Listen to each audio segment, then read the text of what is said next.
Akshay, talk to us about these new measures. Certainly a lot of people concerned.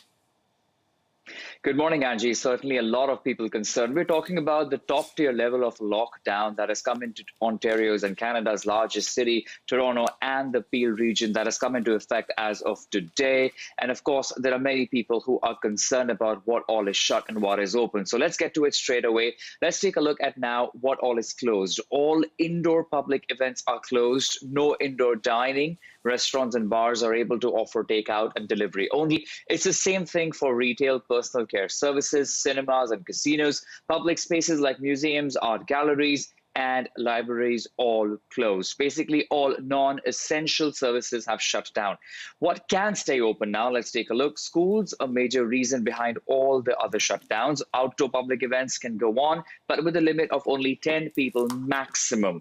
That limit carries over to weddings and funerals. Grocery and hardware stores and pharmacies can all stay open, but only at a 50% capacity. And post-secondary learning will also have to move online right now, unless it's absolutely necessary, Angie, to have in-person learning. But while we speak of lockdown, there is an observation I have made all of this morning, Angie. There is a lot of movement still. I can look at the flyover outside my window. I see many cars going back and forth. Also on the main streets within the city, Angie, there are many cars still out there. So it's not as how it was on the first day of lockdown back in spring. Perhaps in a few more days, we'll see people sort of get the message. Yeah, I think you make a great point there, Akshay. Coming into the station today, roads still very, very busy. People are still out there being active and whatnot. So you're right. It'll be very interesting to see how things will trickle down as we are in the first day of lockdown for now, another 28 days. Overall, what are you hearing? How are people responding?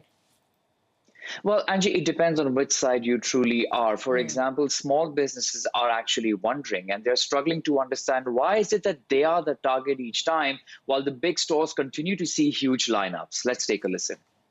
I don't understand why they close all the small businesses, but Walmart is open, Home Depot is open, Canadian Tire, because there's more crowd there. Like, it's hard to understand the logic of why some things are open and why some things are closed. The Toronto mayor says this step was necessary to try to curb the spread of COVID-19.